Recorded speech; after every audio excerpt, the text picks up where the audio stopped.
السلام عليكم ورحمة الله وبركاته، ازيكم عاملين ايه؟ يا رب تكونوا بخير. انا اسماء انديل، والنهارده ان شاء الله هنبدأ الجزء العملي من المشروع البسيط اللي قلنا هنشتغل عليه. ولو انت ما تابعتش الفيديو اللي فات هسيب لك اللينك في الديسكريبشن. المشروع ده مناسب جدا ليك لو انت لسه داخل المجال وعاوز تتدرب، وان شاء الله هيكون في سلسلة للتدريب على المشاريع الصغيرة دي. المشاريع البسيطة الصغيرة دي هي اللي بتخليك تطبق على اللي انت خدته، وهي اللي بتخلي الاكواد تثبت معاك، وهي اللي بتخليك توظف كل كود في مكانه الصحيح، وبتنمي عندك التفكير المنطقي.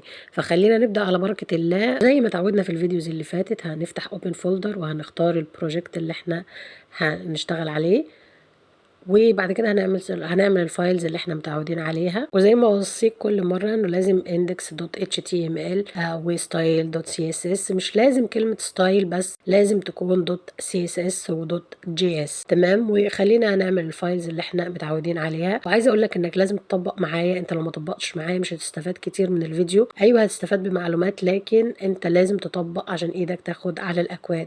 وخلينا نعمل الاختصار بتاعنا اللي احنا قلناه في الفيديو اللي فات علشان بس نسهل على نفسنا وعشان الوقت ما يطولش معانا. خلينا نكتب اي تايتل. انا هكتب مثلا براكتسنج وذ اسماء. انت ممكن تكتب اي تايتل انت عاوزه. التايتل ده اللي هو بيبان مكان الايكون اللي فوق هو اسم الصفحة نفسها مثلا، او عنوان الصفحة نفسها. فخلينا كمان نربط الستايل بال HTML. خلينا نعمل اللينك بتاعنا ونربطه style.css، وبرضه هنربط نفس الموضوع، نربط الجافا سكريبت بالاندكس. عايزه اقول لك ان في سلسله الفيديوز اللي احنا بدأناها دي، احنا مش بس هنتعلم ازاي نكتب كود، لا احنا كمان خلال تعلمنا هنتعلم ازاي نحط خط في موقعنا، ازاي ان احنا نحط ايكونز في موقعنا، واشهر المكتبات اللي انت هتتعود ان انت تستخدمها، والانيميشن وحاجات كتيره جدا انت هتتعلمها من الفيديوز دي. فركز معايا وخلينا الاول نبدأ نحط خط في موقعنا. وعلى فكره الطريقه دي مش موجوده على اليوتيوب اعتقد، فركز معايا ازاي تضيف خط في موقعك. خلينا نكتب اسم اي خط في السيرش كده مثلا. انا متعوده على بوبنز ان انا بعمله للبادي كله، فخلينا نختار الخط ده. بتروح على جيت فونت وبتختار. انت ممكن على فكره تنزل الخط ده اصلا على البي سي بتاعك تستخدمه بعد كده. انا كان عندي هنا خطوط كنت منزلاها عشان اشتغل عليها، وخلينا نحذفها علشان نبدأ من جديد مع بعض. وزي ما قلنا ان احنا مش هنعمل مونتاج لأي حاجة، وهنتعود ان احنا كل خطوة نخطيها سوا. خليني احذف كل الخطوط اللي انا كنت منزلاها عشان نبدأ من جديد. علشان نختار الخط اللي احنا عايزينه هنروح على السيرش مثلا ونكتب اسم الخط اللي احنا عايزينه. ممكن نكتب بوبينز، ممكن نكتب كايرو، على حسب الخط اللي احنا عايزينه لو احنا عارفين احنا عايزين خط ايه. وبعد كده بنضغط على جيت فونت. احنا ممكن نعمل داونلود للخط نفسه ويفضل موجود على البي سي بتاعنا نستخدمه في اي حاجة. ممكن نعمل جيت علشان بس ناخد اللينك بتاع الخط. احنا ممكن ناخد اللينك بتاعه نحطه في ال HTML، بس خلينا نعمل امبورت هنا وناخد اللينك الستايل دوت سي اس اس. انا بشوف ان دي طريقة افضل، فخلينا ناخده كوبي كده ونحطه عندنا في ال CSS في بداية ال CSS كده. طبعا في طريقة بتخلي عندك الكود مش طويل كده في الفيجوال ستوديو كود، هنبقى نتعلمها بعدين ان شاء الله. خلينا بس علشان نضيف الخط بتاعنا نعمل الحاجات الأساسية. طبعا دي ستار، وبعدين احنا بنفتح الكيرلي براكتس بتاعتنا. خلينا نعمل مارجن زيرو، بادنج زيرو، وبوكس سايزن، بوردر بوكس. دي الحاجات الأساسية عشان نزيل أي هوامش في الموقع. وبعد كده خلينا بقى نحط الخط بتاعنا. خليني أحط البوبنز ده، عايزة أحطه في البادي، بيتطبق على البادي كله. ماشي. نعمل فونت فاميلي. وتعالى أقول لك هنجيبها ازاي. في ده بنختار كده، بنضغط على كوبي وبنعمل بيست هنا. عايزه اقول لك ان السنس ريف ده اللي هو بيبقى بديل لو انت الخط ده مش موجود، مثلا لو العميل مثلا او الكلاينت بيفتح الموقع بتاعك وهو البراوزر بتاعه مش بيدعم البوبنز مثلا، فالسنس ريف ده اللي هو ايه، بيبقى بديل للخط اللي انت مختاره. فخلينا نضيف الخط بتاعنا. احنا عملنا هنا H1 وحطينا فيه اي اسم او اي حاجة، احنا بس بنختبر. وكده النص بتاعنا اتطبق عليه الخط الجديد.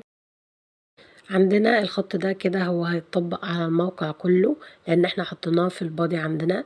فخلّينا كده نجرّب إن إحنا نشيل كده مثلًا الخط تاني ونشوف إيه الفرق بين الخط القديم والخط الجديد، فخلّينا نعمل تعليق كده، والتعليق هنا بيخلّينا كأن الكود مش موجود، وبعد كده هناخد موضوع التعليق ده. لمّا بتحذف التعليق اللي أنت عملته ده، أنت بتطبّق كده الخط الجديد اللي أنت عملته أو الحاجة اللي أنت عملتها وبتكون موجودة في موقعك، فخلّينا نشيله خالص كده مثلًا، نشيل الstyle ده خالص ونشوف الخط اللي كان موجود، ده الخط اللي كان موجود وده الخط اللي إحنا ضفناه، أنت ممكن ما تشوفش الفرق دلوقتي، ولكن خلّينا نعمل حاجة تانية، خلّينا نختار خط تاني مثلًا أو نختار حاجة تانية ونطبّقها عندنا على الإيه، على الproject بتاعنا أو في الproject بتاعنا. خلّينا مثلًا نختار بطريقة تانية، في طريقة جميلة جدًا برضه ممكن ما تلاقيهاش على اليوتيوب، إحنا بنروح نختار filters وبنكتب هنا عندي أي اسم مثلًا أنا عاوزاه أو أي حاجة أنا عاوزاها، بحيث إن أنا أختار الخط، في هنا الlanguage هنرجع لها تاني، فخلّينا نختار أي مثلًا خط إحنا عايزينه، فهنا بيظهر لنا مثلًا الاسم اللي إحنا كتبناه أو الخط أو الكلمة اللي إحنا كتبناها بأكتر من خط، وبنختار وقتها الخط اللي إحنا عاوزينه واللي إحنا شايفينه تمام، فخلّينا نختار أي خط، خلّينا نختار الخط ده مثلًا ونعمل له get font. كده إحنا بقى عندنا خطين، وهنا بقى هاعلّمك إزاي تحط أكتر من خط في الموقع بتاعك. إحنا هنا مثلًا عندنا خطين إحنا اخترناهم، فهنروح بنفس الطريقة نعمل import هنا. هنا الlink ده بتاع الخطين بتوعك، يعني مش خط واحد، الlink القديم اللي إحنا حطيناه ده خط واحد، خلّينا نضيف الخطين معانا. فطبعًا لازم هنزيل الخط الواحد اللي إحنا عملناه ده، ونحط بداله الخطين بتوعنا عشان يتطبقوا الاتنين، سواء بقى أنت استخدمت واحد في العنوان، في أي حاجة أنت عاوزها في الموقع عندك، يعني مثلًا أنا طبّقت البوبنز على الbody وعايزة أطبّق مثلًا خط تاني اللي إحنا اخترناه ده على الH1 مثلًا، عايزة أعمل عنوان مثلًا للabout بتاعي مثلًا. عايزة أعمل أي حاجة، المهم خلّينا نعمل H1 كده ونفتح الcurly brackets بتاعتنا، وخلّينا نعمل برضه الfont family علشان نجيب بقى الخط بتاعنا. هنا البوبنز لأ، خلّينا ننزل تحت شوية وندوّر على الخط اللي إحنا اخترناه، ونعمل بنفس الطريقة اللي عملناها في الخط اللي قبل كده، وإحنا كده خلاص ضفنا الخط في الموقع واتطبّق عليه. لو عجبك الفيديو متنساش لايك شير سبسكرايب عشان يوصلك كل جديد. خلينا نزيل كده تاني الخط اللي احنا جبناه ونشوف الفرق هنا هيبان اكتر. ده الفرق بين الخط القديم والخط اللي احنا ضفناه، وكده احنا عرفنا ازاي نضيف اكتر من خط في الموقع بتاعنا. طب لو انا عايزه اضيف خط عربي، انا مثلا الموقع بتاعي عايزه اعمله بالعربي وعايزه اضيف خط عربي، فخلينا نروح بنفس الطريقه للفلترز ونختار مثلًا نكتب أي اسم، خلّينا نكتب اسم محمد مثلًا، على اسم نبينا عليه الصلاة والسلام، صلّوا عليه. فخلّينا كمان نروح على الlanguage ونختار العربي طبعًا، علشان يطلع لنا الخطوط العربية اللي إحنا ممكن نستخدمها في الموقع بتاعنا.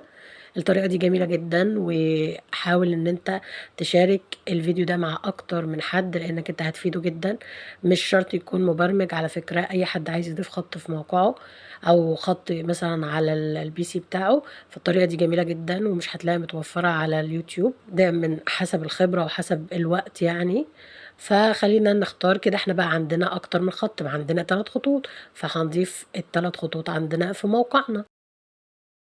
فخلّينا برضه نحط اللينك بتاع ال3 خطوط، وممكن بقى تضيف أكتر من خط بنفس الطريقة زي ما اتعلمنا، وخلّينا بقى إيه نطبّق الخط بتاعنا. سامحوني لو الفيديو طوِّل شوية، بس أنا حبيت إن أنا أحط لك كل الطرق اللي تحط بيها خط في موقعك، أو إنك أنت تختار بيها الخط اللي أنت عاوزه، بحيث إن أنت ما تدوّرش كتير، وإن شاء الله الطريقة دي تفيدك جدًا، وأي حاجة إحنا بنعملها سوا تفيدك إن شاء الله.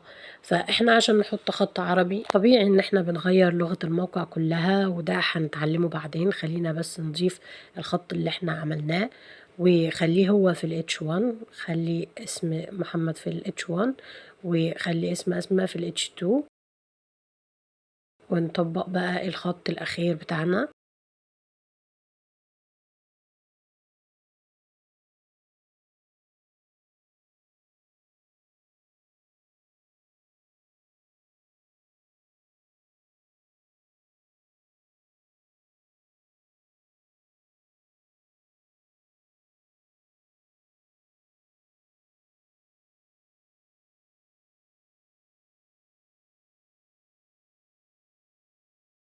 كده الخط بتاعنا اتطبّق في الموقع والحمد لله الطرق بتاعتنا كلّها بقت تمام، وممكن برضه نعمل تعليق ونشوف الفرق، ولو زِلنا التعليق الخط كده اتطبّق، بكده أكون الحمد لله قدرت أغطّي كل الطرق اللي تخلّيك تضيف خط بكل سهولة في موقعك. أتمنى ما أكونش طوّلت عليكم، وأتمنى أكون أفدتكم ولو بحاجة بسيطة.